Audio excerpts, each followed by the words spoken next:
Bonjour à tous, j'espère que vous allez bien. On est mardi, alors il est un petit peu tard, je suis un petit peu dépassée par les événements en début de semaine, mais c'est pas très grave.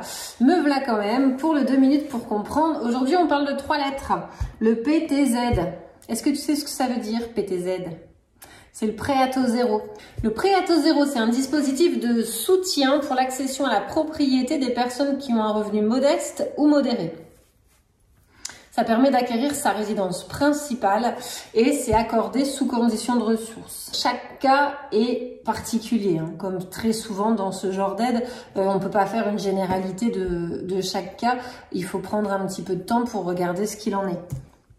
Alors en chiffres, qu'est-ce que ça donne? C'est assez simple, le prêt à taux zéro par définition il est gratuit, c'est-à-dire qu'on vous prête de l'argent sans intérêt. Et puis il a une durée qui peut varier de 20 à 25 ans, c'est soit 20, soit 22, soit 25.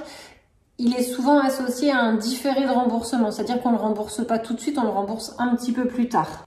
Alors pour pouvoir bénéficier du PTZ, il ne faut pas avoir été propriétaire de sa résidence principale les 2 dernières années.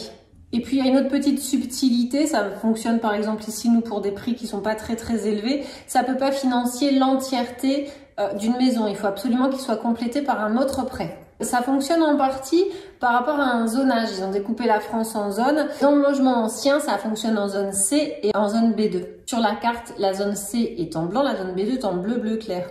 Donc en fait, c'est quand même une très grosse majorité du territoire. Sur du logement neuf, par contre, sans délimitation de zone. Et quoi d'autre à vous dire?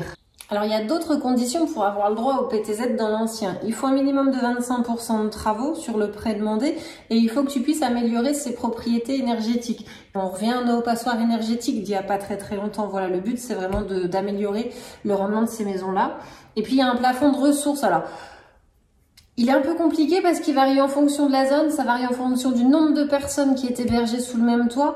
Pour te donner une petite idée de ce que ça peut donner en termes de chiffres, j'ai fait une simulation. Alors, je me suis rendue sur le site de l'ANIL où tu peux aller aussi, donc anil.org, je crois de mémoire. On te demande la localité de ton achat. Alors moi, j'ai mis à plein cours. On te demande ton revenu fiscal N-2. J'ai mis 40 000 euros. Et le montant de l'opération, j'ai mis 200 000 euros. Alors, dans ces conditions-là, on peut prétendre à un prêt dans le neuf de 40 000 euros et dans l'ancien de 80 000 euros. Sur une durée de 20 ans avec un différé de 60 mois. Donc ça devient vite une belle enveloppe quand même, c'est une belle aide.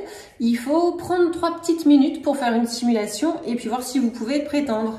Voilà, je t'ai un petit peu parlé du prêt à taux zéro. Si tu as plus de questions, n'hésite pas. Je te souhaite une belle journée et je te dis au plaisir de partager ensemble. À bientôt.